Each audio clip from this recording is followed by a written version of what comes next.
नमस्ते विद्यार्थी मित्रों। आज के ऑनलाइन अभ्यासक्रम में आप सबका स्वागत है। हम बात कर रहे हैं कक्षा 8 के विषय हिंदी की, जिनके प्रथम सत्र की छठी इकाई है भरत, जिनका पार्ट 1 में हमने अभ्यास किया था। तो पार्ट 2 में इस गद्य के स्वाध्याय और अभ्यास के प्रश्नों की चर्चा की थी। आज पार्ट 3 में हम इस गद्य के अंत में दी गई भाषा सज्जता की समझौती देखेंगे, जिसमें व्याकरण के कुल 2 टॉपिक समझाए गए हैं। पहला है विशेषण और दूसरा है लिंग परिवर्तन। तो विद्यार्थी मित्रों, आज हम इस दोनों व्याकरण के टॉपिक की समझौती देखने वाले हैं। भाषा सज्जता में पहला है विशेषण। आप सभी लोग शायद विशेषण के बारे में जानते ही होंगे, फिर भी आज हम उनकी समझौती यहाँ पर देखने वाले हैं। आपको क्या करना है, अपनी पाठ्य पुस्तक में जरूरी लगे उन शब्दों को रेखांकित करके उनका अर्थ लिख देना है। तो भाषा सज्जता में पहला टॉपिक है विशेषण।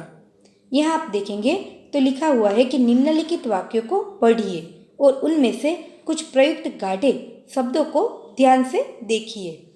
तो पहला है सूरत ऐतिहासिक नगर है। सूरत नगर तो है, परंतु कैसा नगर है? ऐतिहासिक नगर है, जिनको रेखांकित करना है, यानी गाढ़े शब्द को ध्यान से पढ़ना है। दूसरा है परिश्रमी छात्र कभी असफल नहीं रहता है। कैसा छात्र कभी असफल नहीं रहता है? परिश्रमी, यानी मेहनत करने वाला। तीसरा वाक्य है कि हमने बाजार से 2 लीटर दूध खरीदा। कितना लीटर दूध खरीदा है? 2 लीटर दूध खरीदा है। उनके बाद का वाक्य है कि छात्रालय में 20 छात्र है। कितने छात्र? 20। उनके बाद का वाक्य है वे लड़के खेल रहे हैं। कौन से लड़के खेल रहे हैं? वे लड़के खेल रहे हैं। तो यहाँ पर कैसा, कितने, कौन सा, जिनका उत्तर हमें प्राप्त होता है वे हमारे विशेषण कहलाते हैं। यानी कि यहाँ पर जितने गाढ़े अक्षर हैं वे सभी विशेषण हैं, जो किसी न किसी सर्वनाम या तो संज्ञा की विशेषता बताते हैं। तो इस तरह हम कहें कि उपयुक्त वाक्यों में ऐतिहासिक, परिश्रमी, 2 लीटर, 20 आदि शब्द गुण, संख्या, मात्रा, परिणाम बताते हैं, और ये सभी गाढ़े शब्द किसी न किसी रूप में वाक्य में प्रयुक्त हुए संज्ञा या सर्वनाम की विशेषता बताते हैं। तो जो शब्द सर्वनाम या संज्ञा की विशेषता बताते हैं उन्हें हम विशेषण कहते हैं। इस तरह विद्यार्थी मित्रों, अब इन वाक्यों की समझौती के आधारित हम विशेषण की व्याख्या को देखते हैं, जिसको आपको मौखिक रूप में याद रखनी है। यहाँ पर आप रेखांकित भी कर देंगे कौन सी व्याख्या हमें पढ़नी है। यहाँ पर दी गई व्याख्या को हमें मौखिक रूप में तैयार करना है। जो विशेषण की व्याख्या है, जो शब्द संज्ञा या सर्वनाम की विशेषता बताते हो। कैसी विशेषता?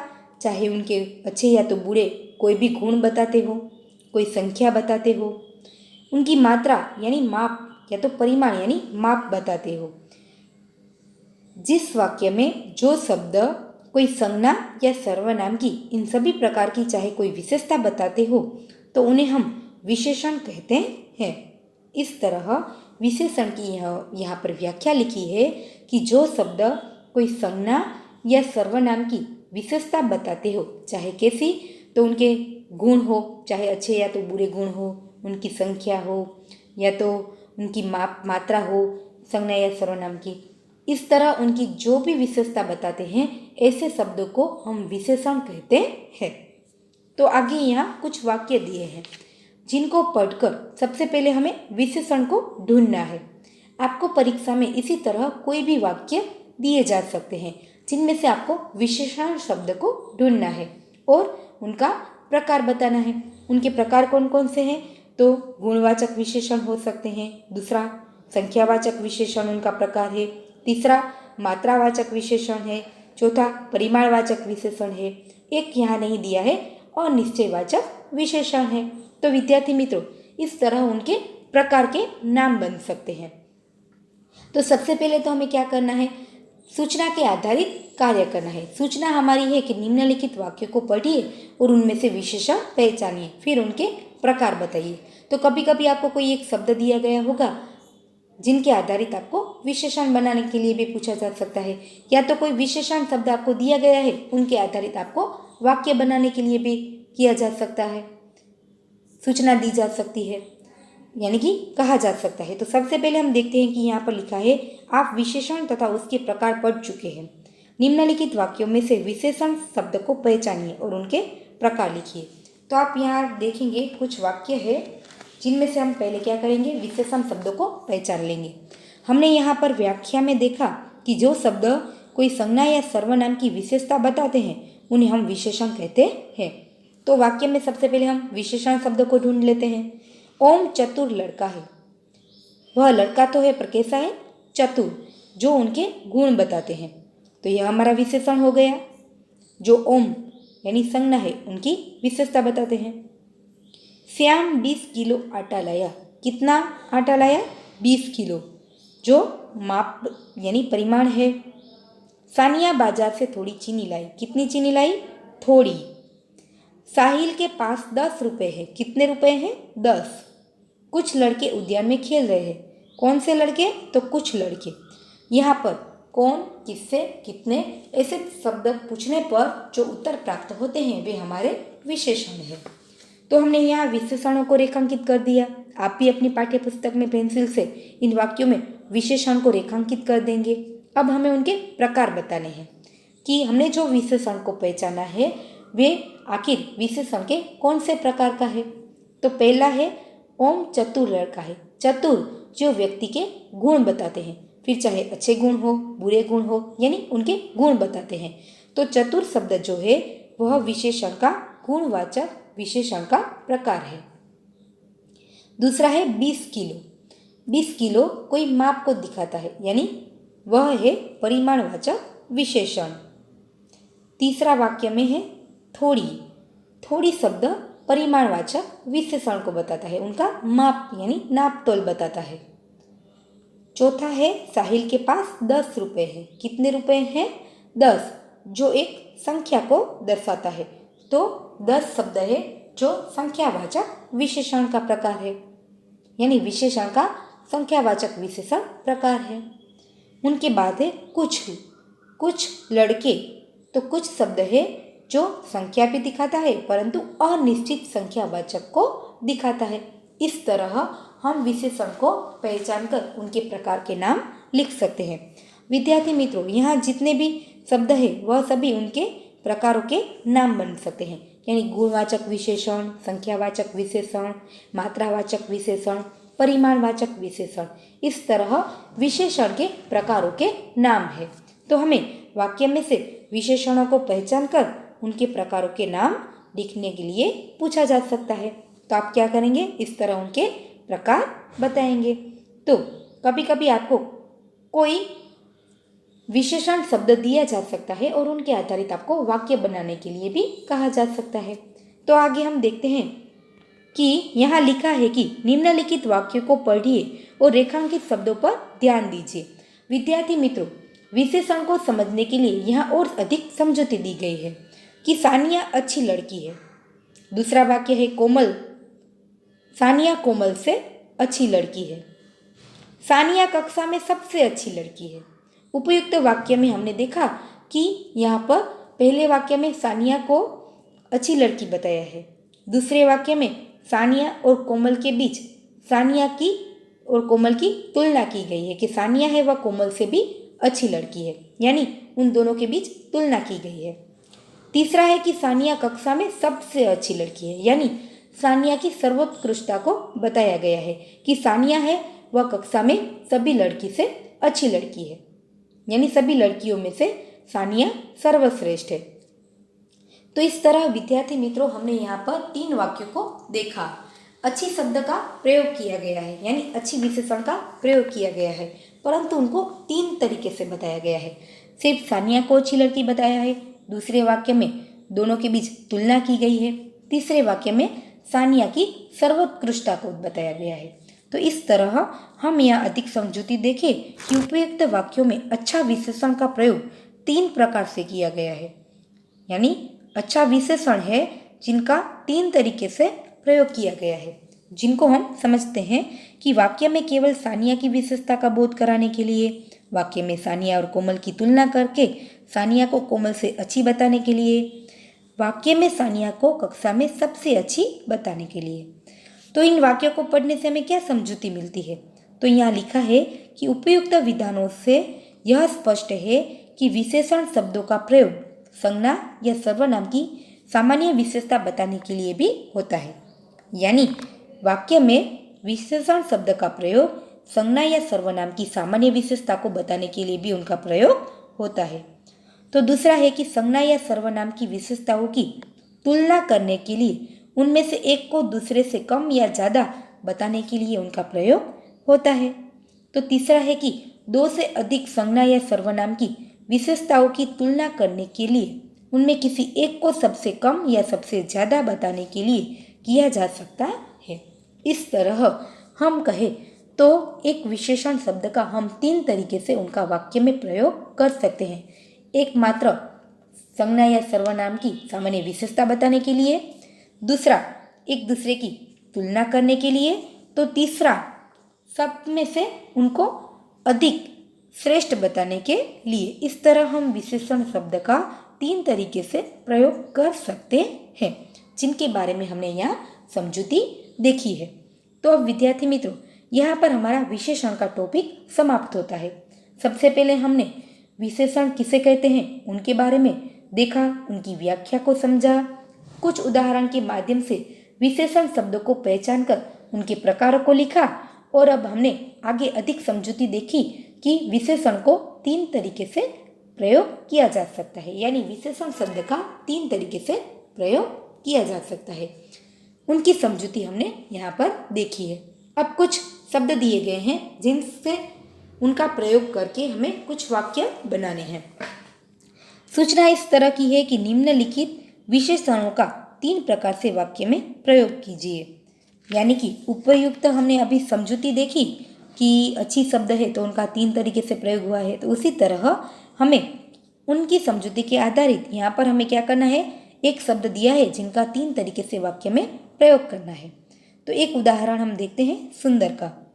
सुंदर शब्द है, उनका हमें उपयुक्त समझूती के आधारित 3 तरीके से वाक्य बनाने हैं। तो समझ लीजिए कि मल्लिका सुंदर लड़की है। दूसरा हम वाक्य बनाएंगे, मल्लिका निधि से सुंदर लड़की है। मल्लिका सबसे सुंदर लड़की है। तो इस तरह सुंदर शब्द का प्रयोग करके हमने पहले एक संज्ञा की सामान्य विशेषता बताई, फिर दूसरे वाक्य में हमने संज्ञा सर्वनाम की तुलना की, यानी कि दूसरे वाक्य में हमने 2 संज्ञाओं के बीच तुलना की, तीसरे में उनकी सर्वोत्कृष्टता को बताया।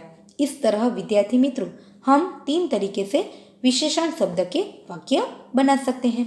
यहाँ कुछ अन्य शब्द भी दिए हैं जिनको आप क्या करेंगे, अपनी पाठ्य पुस्तक में यहाँ पर इस तरह 3-3 वाक्य बनाएंगे और पेंसिल से लिख देंगे। तो यहाँ हमारा विशेषण का टॉपिक समाप्त होता है। अब भाषा सचता में दूसरा टॉपिक दिया गया है लिंग परिवर्तन। अब हम उनकी समझूती देखेंगे। विद्यार्थी मित्रों, परीक्षा में कभी कभी आपको कोई शब्द दिया जाएगा, उनका लिंग परिवर्तन करने के लिए पूछा जा सकता है। तो कभी कभी वाक्य में कुछ शब्द के नीचे रेखांकित किया होगा, उसी शब्द का लिंग परिवर्तन करने के लिए कहा होगा। तो कभी कभी परिच्छेद में कुछ शब्द के नीचे रेखांकित किया होगा और उन शब्दों का आपको लिंग परिवर्तन करने के लिए भी पूछा जा सकता है। इस तरह विभिन्न तरीके से हमें यह व्याकरण का टॉपिक पूछा जा सकता है। तो लिंग परिवर्तन आखिर किस तरह किया जा सकता है, जिनके बारे में अब हम जानकारी प्राप्त करेंगे। लिंग के बारे में आप जान चुके हैं, यानी पुल्लिंग, स्त्रीलिंग और नपुंसकलिंग। तो अब हम लिंग परिवर्तन किस तरह करते हैं उनके बारे में जानकारी देखते हैं। निम्नलिखित शब्द पढ़िए और यहाँ कुछ उनके नियम दिए गए हैं, उनके आधारित समझिए कि निम्नलिखित लिंग परिवर्तन हमें किस तरह करने हैं। यानी कि पहला यहाँ नियम दिया गया है, उनसे पहले उनकी समझूती से पहले हम कुछ शब्दों को पढ़ते हैं। सूत तो सूता, बहु दिए तो बहु दिया, प्रिय तो प्रिया, छात्र तो छात्रा, आचार्य तो आचार्य, शिष्य तो शिष्य। तो उनका नियम है, उनके बाद लिखा हुआ है। इस प्रकार यहाँ कुछ पुल्लिंग शब्द है, उनके अंत में आ प्रत्यय जोड़ देने से वह पुल्लिंग शब्द का स्त्रीलिंग शब्द बन जाता है। सूत, भवदीय, प्रिय, छात्र, आचार्य, शिष्य, ये सभी पुल्लिंग शब्द है, परंतु उनका लिंग परिवर्तन करने के लिए या तो स्त्रीलिंग शब्द बनाने के लिए इन सभी शब्दों के अंत में आ प्रत्यय जोड़ना होगा और आ प्रत्यय जोड़ने से उस पुल्लिंग शब्द का स्त्रीलिंग में परिवर्तन हो जाएगा। तो इस तरह दूसरा उदाहरण हम देखते हैं, यानी उनका दूसरा नियम समझते हैं। टोकरा तो टोकरी, मटका तो मटकी, दास तो दासी, कटोरा तो कटोरी, सखा तो सखी, रस्सा तो रसी। अब हम उनका दूसरा नियम देखते हैं कि इन शब्दों को किस तरह लिंग परिवर्तन किया गया है। तो उनका दूसरा नियम है कि इस प्रकार पुल्लिंग शब्दों के अंत में दीर्घ ई प्रत्यय जोड़ने से स्त्रीलिंग शब्द बनता है। हमने देखा था टोकरा, तो आ शब्द था, उनके अंत में हमने क्या कर दिया, आ का ई कर दिया। इस तरह से पुल्लिंग शब्दों का स्त्रीलिंग शब्द बन गया। तो अब हम आगे तीसरा नियम देखते हैं। मोर मोरनी, ऊंट ऊँटनी, शेर शेरनी, मजदूर मजदूरनी, भील भीलनी, सिंह सिंहनी। तो उनका नियम है कि इस प्रकार के पुल्लिंग शब्द के अंत में नी प्रत्यय जोड़ने से स्त्रीलिंग शब्द बनता है। आप यहाँ देखेंगे मोर शब्द है तो उनके अंत में सिर्फ नी लगा है, शेर शब्द है उनके अंत में सिर्फ नी लगा है। तो इस तरह पुल्लिंग शब्दों के अंत में मोर, ऊंट, शेर, वे सभी पुल्लिंग शब्द है, उनके अंत में सिर्फ नी प्रत्यय जोड़ देने से पुल्लिंग शब्द का स्त्रीलिंग शब्द बन गया। तो उसी प्रकार आगे का नियम समझते हैं कि लिखा है पुजारी तो पुजारिन, सांप तो सापिन, नाग और नागिन। तो उनका नियम है इस प्रकार पुल्लिंग शब्दों के अंत में इन प्रत्यय जोड़ने से स्त्रीलिंग शब्द बनता है। आप यहाँ देखेंगे तो री जो शब्द है वह दीर्घ है, परंतु उनका हम क्या कर देंगे, ह्रस्व कर देंगे और न लगाएंगे, यानी इन शब्द लगाने से क्या हो जाता है, पुल्लिंग शब्दों का स्त्रीलिंग शब्द बन जाता है। पुजारी शब्द पुल्लिंग शब्द है, तो दीर्घ ई को निकालकर हमने इन प्रत्यय को जोड़ दिया, जिसकी वजह से वह शब्द स्त्रीलिंग बन गया। नाग शब्द पुल्लिंग है, तो जिनके अंत में हमने इन प्रत्यय जोड़ दिया तो वह हो गया नागिन। इस तरह विद्यार्थी मित्रों, आप यहाँ देखेंगे दीर्घ का हमें पहले ह्रस्व करना है और उनके बाद क्या करेंगे, इन प्रत्यय जोड़ने से पुल्लिंग शब्द का स्त्रीलिंग रूप हो जाएगा। उनके बाद का नियम हम देखते हैं। पंडित पंडिताइन, ठाकुर ठकुराइन, गुरु गुरुआइन। जिसके नियम को हम देखें, इस प्रकार पुल्लिंग शब्दों के अंत में आइन प्रत्यय जोड़ने से स्त्रीलिंग शब्द बनता है। कभी कभी कुछ शब्दों के बाद नी प्रत्यय जोड़ने से, कभी कभी इन प्रत्यय जोड़ने से, कभी कभी आइन प्रत्यय जोड़ने से पुल्लिंग शब्दों का स्त्रीलिंग शब्द बन जाता है। यहाँ पर आप देखेंगे तो पंडित है, जिनके अंत में हमने आइन प्रत्यय जोड़ दिया तो वह हो गया पंडिताइन। इस तरह पुल्लिंग शब्द का स्त्रीलिंग रूप बन गया। आगे हम देखते हैं डिब्बा तो डिबिया, बंदर तो बंदरिया, बूढ़ा बुढ़िया, कुत्ता कुतिया। यहाँ पर आप देखेंगे तो डिब्बा तो आ प्रत्यय जुड़ा है, जिनको निकालकर आप इया प्रत्यय जोड़ देंगे तो पुल्लिंग शब्द का स्त्रीलिंग रूप बन जाएगा, यानी लिंग परिवर्तन हो जाएगा। डिब्बा शब्द हमारा पुल्लिंग है, बंदर शब्द हमारा पुल्लिंग है, परंतु अंत में यदि आ प्रत्यय जुड़ा है तो उनको निकाल देने से और इया प्रत्यय जोड़ने से पुल्लिंग शब्द का स्त्रीलिंग रूप बन जाता है। तो उनके बाद और अंतिम हमारा नियम है नायक नायिका, गायक गायिका, लेखक लेखिका, बालक बालिका। तो आप नियम पढ़ेंगे, इस प्रकार पुल्लिंग शब्दों के अंत में अक का इका करने से स्त्रीलिंग बन जाता है। नायक क, जिसमें अंत में अक प्रत्यय जुड़ा है, जिनको निकालकर हम क्या करेंगे, इक्का लगा देंगे, जिसकी वजह से पुल्लिंग शब्द का स्त्रीलिंग शब्द बन गया नायिका। इस तरह विद्यार्थी मित्रों, आप अपनी पाठ्यपुस्तक में देखेंगे तो लिंग परिवर्तन के यहाँ पर कई नियम उदाहरण के आधारित समझाए गए हैं, जिनको आप क्या करना है, पढ़कर उन लिंग परिवर्तन की समझौती देखनी है। आप क्या करेंगे, यहाँ पर जितने नियम हैं दिए गए हैं उनको अच्छे से पढ़ लेंगे, मौखिक रूप में उन नियमों को तैयार कर लेंगे, ताकि परीक्षा में आपको जो शब्द का लिंग परिवर्तन पूछा जाए उनको आप इन नियमों की समझौते के आधारित आसानी से लिख सकते हैं, उनका उत्तर लिख सकते हैं। तो यहाँ हमारा लिंग परिवर्तन का टॉपिक समाप्त होता है। आपकी पाठ्य पुस्तक में ऐसे कई नियम दिए गए हैं और नियम और उदाहरण के आधारित लिंग परिवर्तन की समझौती दी गई है। तो आप उनको एक बार अच्छे से पढ़कर लिंग परिवर्तन की समझौती प्राप्त करेंगे। तो यहाँ हमारा लिंग परिवर्तन का टॉपिक समाप्त होता है। उनकी समझौती के आधारित यहाँ कुछ शब्द दिए गए हैं जिनका हम क्या करेंगे, लिंग परिवर्तन करेंगे। पहला शब्द है हिरण, जो पुल्लिंग शब्द है, जिनका उत्तर हमें लिखना है लिंग परिवर्तन करके।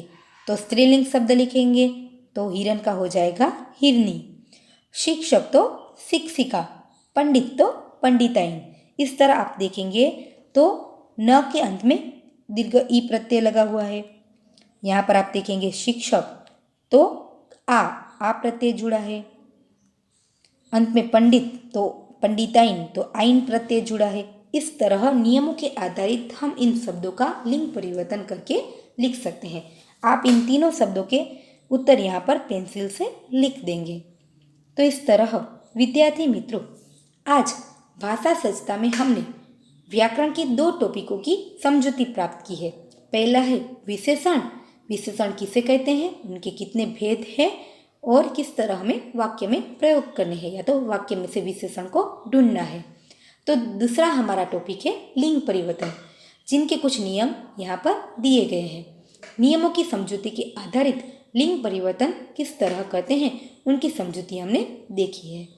तो यहाँ पर हमारा पूरा गद्य समाप्त होता है, जिनके 3 पार्ट में हमने इस गद्य की समझौती को देखा है। पहले पार्ट में गद्य का अभ्यास किया, दूसरे पार्ट में अभ्यास और स्वाध्याय के प्रश्नों को देखा और तीसरे पार्ट में हमने भाषा सजता में दिए गए व्याकरण के 2 टॉपिकों की समझौती को देखा। इस तरह पूरा गद्य यहाँ पर हमारा समाप्त होता है।